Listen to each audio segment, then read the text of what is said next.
Are we recording? Are we recording? Alright. Okay. Hey guys, it's me, Firefly Parker, and welcome to my very first video of 2020. So, the reason why I'm in the dark right now is because I'm going to be reading a scary story. It's called Hachi Kajujama, aka 8 Feet Tall.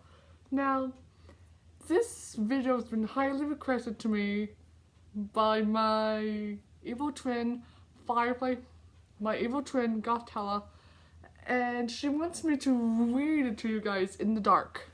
And yes, this is my very first video, so let's get our blankets all ready. Okay, let's get our blankets and get nice and warm.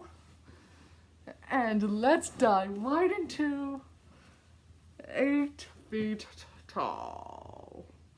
Views beware, you're in for a scare.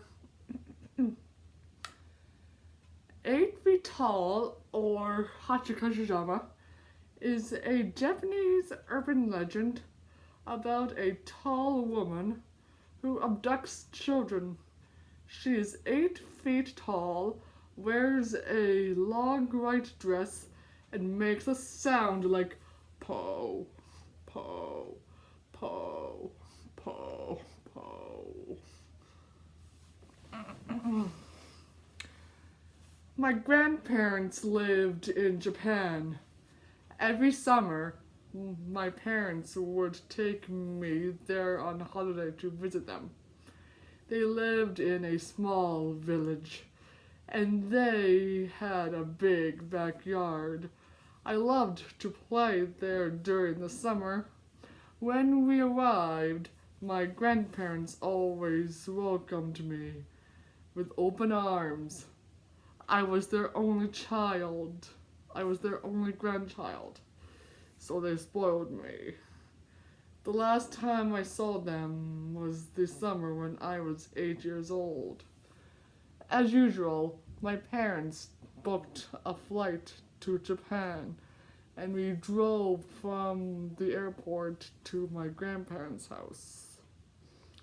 They were delighted to see me and had a lot of little presents to give me. My parents wanted to have some time by themselves, so after a few days, they took a trip to another part of Japan, leaving me in the care of my grandma and grandpa. One day, I was playing out in the backyard. My grandparents were inside the house. It was a hot summer's day, and I laid down on the grass to rest. I stared up at the clouds and enjoyed the feeling of the soft rays of the sun and the gentle breeze. Just as I was about to get up, I heard a strange sound.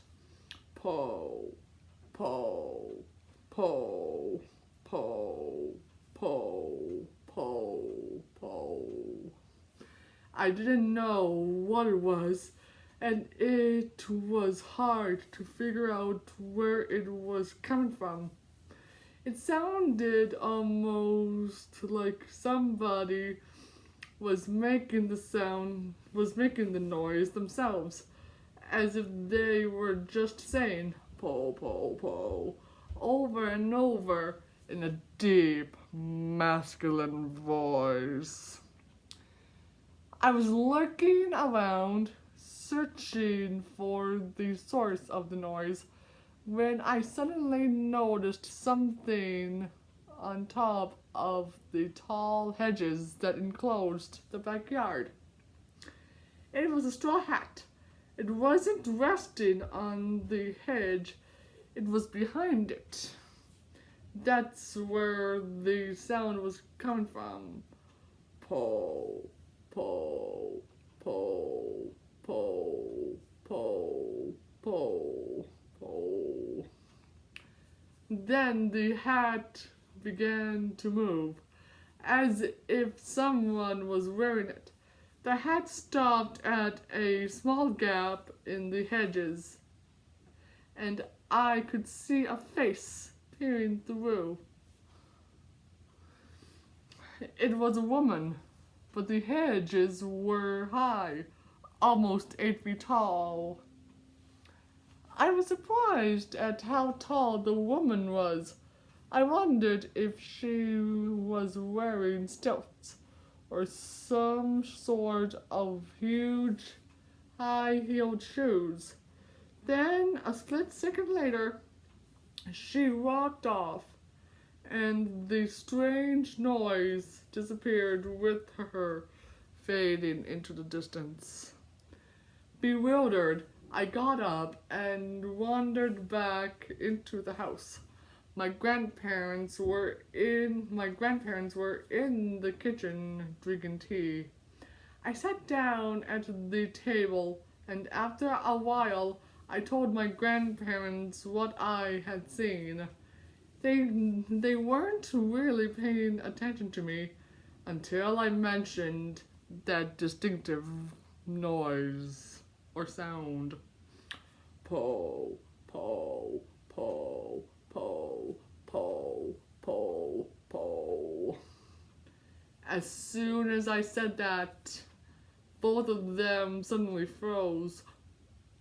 Grandma's eyes grew wide, and she covered her mouth with her hand. Grandpa's face became very serious, and he grabbed me by the arm.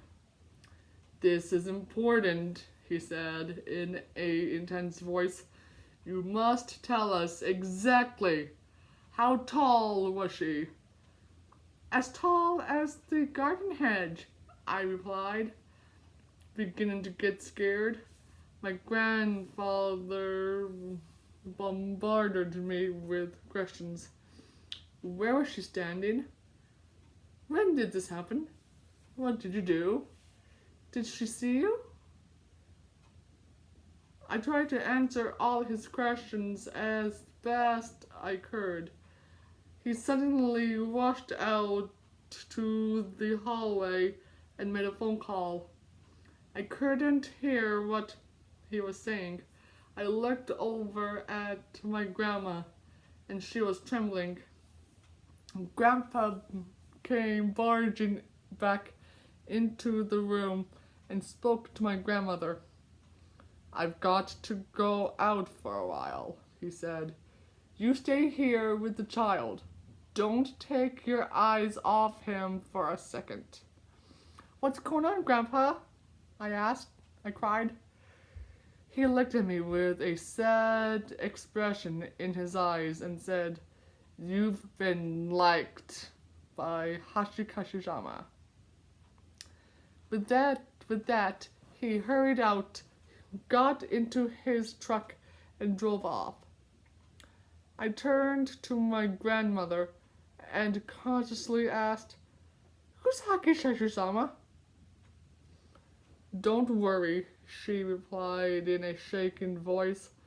"Grandpa will do something. There's no need for you to worry." As we sat nervously in the kitchen, waiting for my grandfather to come back, she explained what was happening. She told me there was a dangerous thing that was haunting the area. They call it Hashikashizama because of its height. In Japanese, Hashikashizama means 8 feet tall. It takes on the appearance of an extremely tall woman, and it makes a sound like po, po, po in a deep male voice. It appears slightly differently depending on who sees it. Some say it looks like a haggard old woman in a kimono, and others say it is a girl in a white funeral shroud. One thing that never changes is its height and the sound it makes. A long time ago, it was captured by monks, and they managed to confine it in a ruined building on the outskirts of the village. They trapped it using four small religious statues called Jesus that they placed at the north, south, east, and west of the ruins, and it wasn't supposed to be able to move from there. However, it managed to escape. The last time it appeared, it was 15 years ago. My grandmother said that anyone who saw it be tall was destined to die within a few days. Oh my gosh. It all sounded so crazy. I wasn't sure what to believe. When Grandpa came back, there was an old woman with him. She introduced herself as Kaysan and handed me a small crumpled piece of parchment, saying, "Here, take this and hold it." Then she and Grandpa ran upstairs to do something. I was left alone in the kitchen with my grandmother again. I needed to go to the toilet. Granny followed me to the bathroom and wouldn't let me shut the door. I was beginning to get really frightened by all of this. After a while, Grandpa and Kaysan took me upstairs and brought me into my bedroom. The windows were covered in newspaper and lots of ancient runes had been written on them. There were small bowls of salt in all four corners of the room, and a small Buddha figure placed at the center of the room, on top of a wooden box. There was also a bright blue bucket. "What's the bucket for?" I asked. That's for your pee and poo," Grandpa replied. Kaysan sat me down on the bed and said, "Soon the sun will be setting, so listen carefully.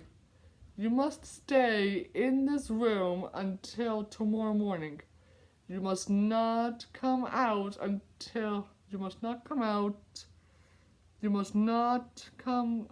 under any circumstances until 7 o'clock tomorrow morning. Your grandmother and your grandfather will not speak to you or call you until then. Remember to not leave the room for any reason until then. I will let your parents know what is going on." She spoke in such a grave tone that all I could do was quietly nod my head. You have to follow Kaysan's instructions to the letter," Grandpa told me, "and never let go of the parchment she gave you. And if anything happens, pray to Buddha. And make sure you lock this door when we leave." They walked out into the hallway, and after saying goodbye to them, I closed the bedroom door and locked it. I turned on the TV and tried to watch, but I was so nervous. I felt sick to my stomach. Grandma had left some snacks and rice balls for me, but I couldn't eat them. I felt like I was in prison, and I was very depressed and scared. I lay down on the bed and waited. Before I knew it, I was asleep. When I woke up, it was just after 1 a.m. All of a sudden, I realized that something was tapping on the window.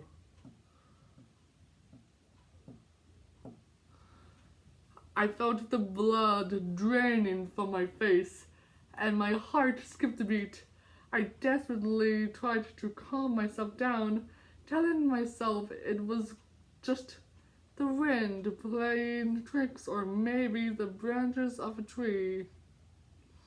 I turned up the volume on the TV to drown out the tapping noise. Eventually, it stopped altogether. That was when I heard Grandpa calling me. "Are you okay in there?" he asked. "If you're scared, you don't have to stay in there all alone. I can come in and keep you company." I smiled and rushed over to open the door. But then I stopped in my tracks. I had goosebumps all over my body. It sounded like Grandpa's voice, but somehow it was different. I couldn't tell what it was, but I just knew. "What are you doing?" Grandpa asked. "You can open the door now." I glanced to my left and a chill went down my spine. The salt in the bowls was slowly turning black. I backed away from the door. My whole body was trembling with fear. I fell to my knees in front of the Buddha statue and clenched the piece of parchment tightly in my hand. I started desperately praying for help. Please save me from Hachikashisama," I wailed. Then I heard the voice outside the door saying, "Po, po, po, po, po, po, po." The tapping on the window started up again. I was overcome by fear, and I crouched there in front of the statue, half crying and half praying for the rest of the night. I felt like it would never end, but eventually it was morning.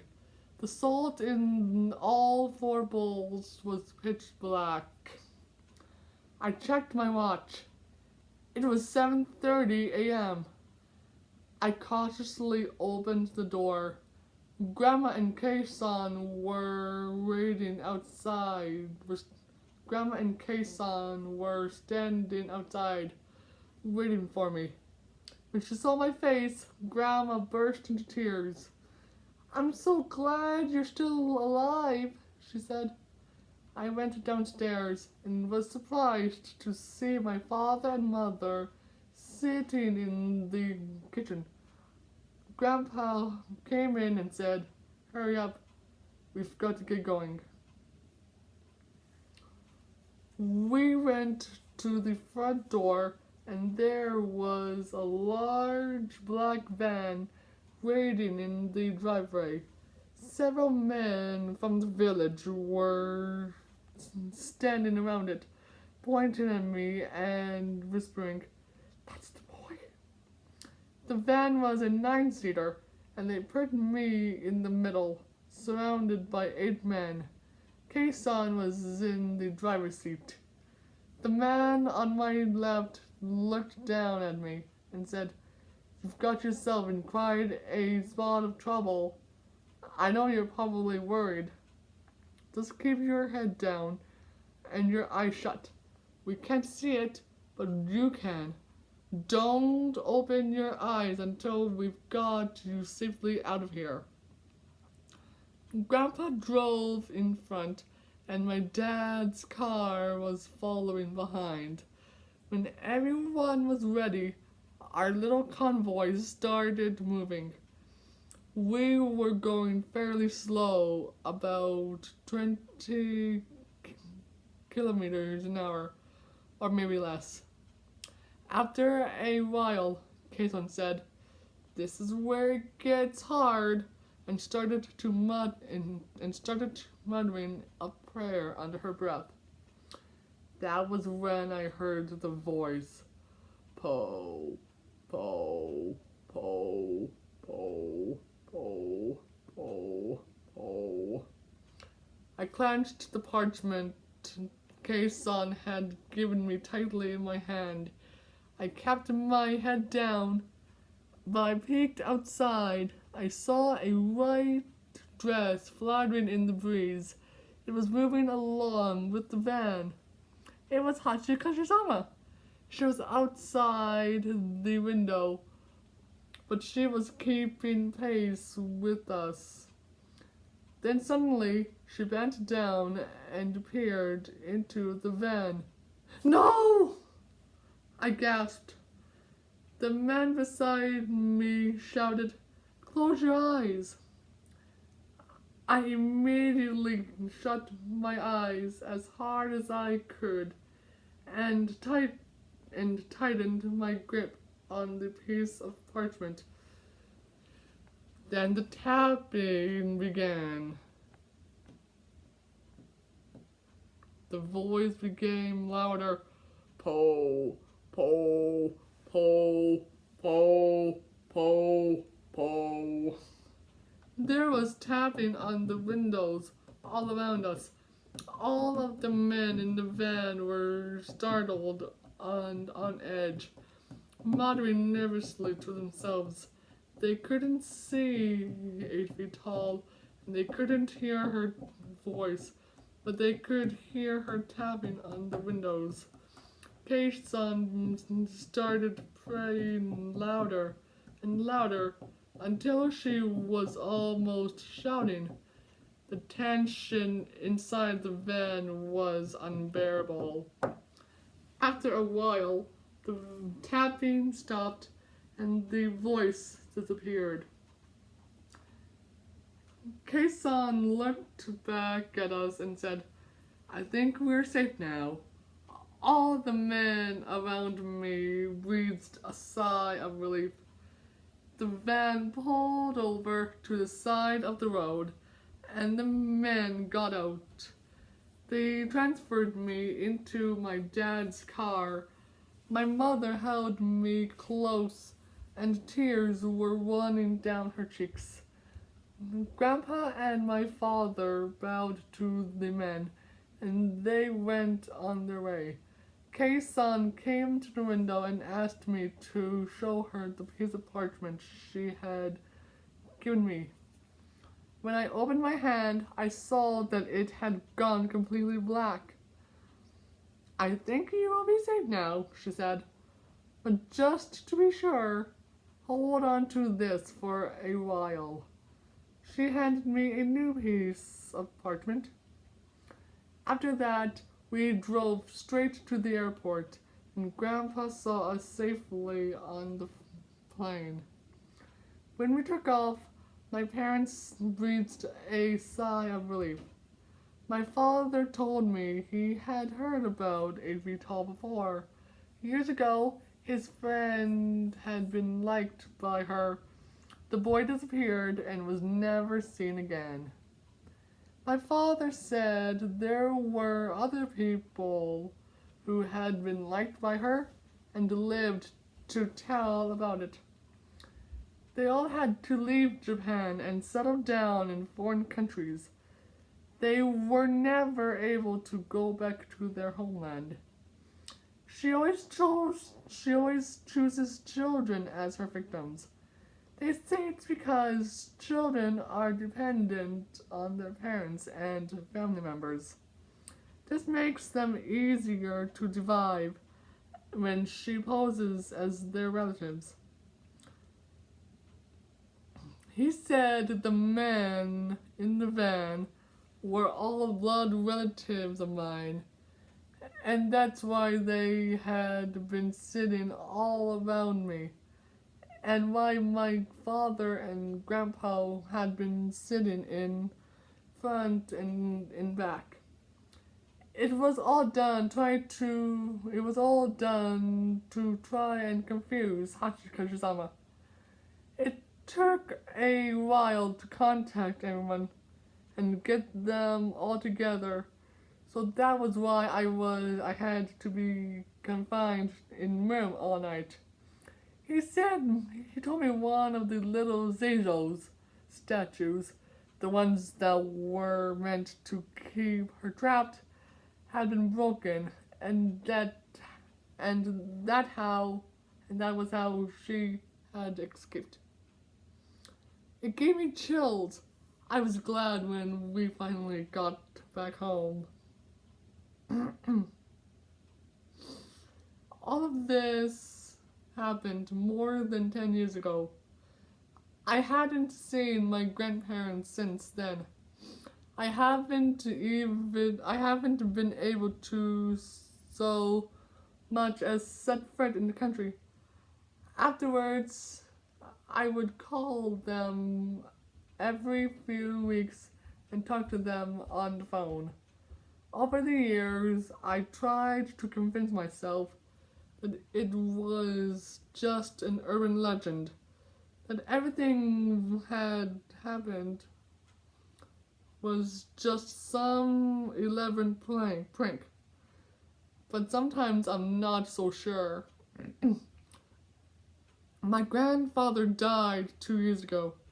When he was sick, he wouldn't allow me to visit him, and he left strict instructions in his will that I wasn't to attend his funeral. It was all very sad. My grandmother called a few days ago. My grandmother called a few days ago. She said that she had been diagnosed with cancer. She missed me terribly and wanted to see me one last time before she died. Are you sure, Grandma? I asked. Is it safe? It's been 10 years, she said. All of that happened a long time ago. It's all forgotten. You're all grown up now. I'm sure there won't be a problem. But, what about Hachikajizama? I said. For a moment, there was silence on the phone. For a moment, there was silence on the other end of the phone. Then I heard a deep, masculine voice saying, "Po, po, po, po, po, po, po." Oh my gosh. So that wasn't his grandmother in the end. It was actually Hachikajizama. Oh my gosh, that is so scary. So I hope you enjoyed this story. Let me know down below what you thought of it.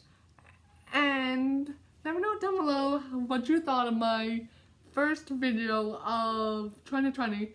And also too, if you would like me to do a fan commentary of a Walt Disney animated movie, let me know down below which you would like me to do.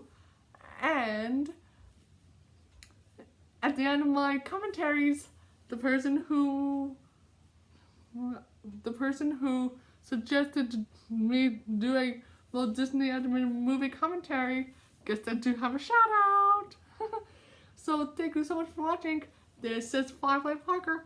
Have yourselves a wonderful day or a wonderful night, wherever you are in the world, and I shall see you in my next video. Bye! Oh, and one more thing. Po, po, po, po, po, po, po.